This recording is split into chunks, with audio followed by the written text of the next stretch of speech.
નમસ્કાર। આ એ જ વેન્ડિંગ મશીન છે કે જેનું આજથી 6 મહિના પહેલા રાજ્યના મુખ્યમંત્રીએ લોકાર્પણ કર્યું હતું। મશીન લોકાર્પણ કર્યા બાદ આજ દિન સુધી કાર્યરત નથી થયું। આટલું જ નહીં પણ આ મશીન કેટલી હલકી ગુણવત્તાનું છે એ મશીન લગાવ્યા બાદ તેની ગણતરીના મહિનાઓમાં થયેલી અવદશાએ આપણે જોઈ શકીએ છીએ।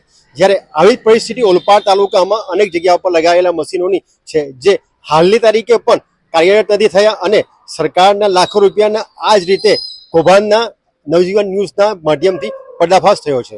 વૈષ્ણવજન તો તેને કહીએ જે પીડ પરાઈ જાનાને રે।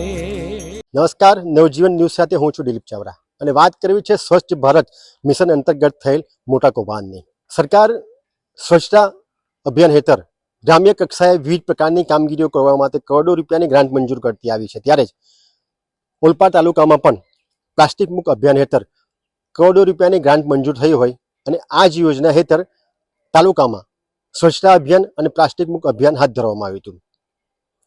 રાજ્યના તત્કાલીન મંત્રી મુકેશભાઈ જીનાભાઈ પટેલ કે જેઓ વન અને પર્યાવરણ મંત્રી હતા ત્યારે ઓલપાડ તાલુકાને પ્લાસ્ટિક મુક્ત બનાવવાનું અભિયાન તેમણે હાથ ધર્યું હતું।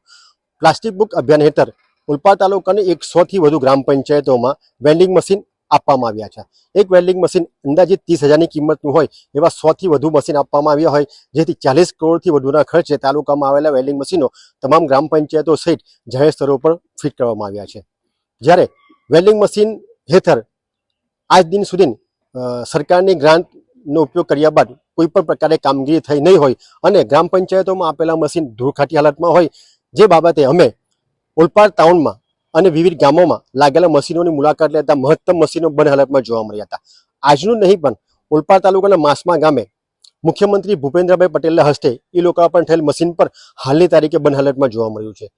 તમામ મશીનોની હાલત હાલ ધૂળખાટી અને કાટ ખાઈ ગયેલી પરિસ્થિતિમાં હોય, જેથી મશીનની ખરીદીમાં પણ મોટા પાયે ભ્રષ્ટાચાર થયું હોય, જે તેની પરિસ્થિતિ જોતા લાગી રહ્યું છે।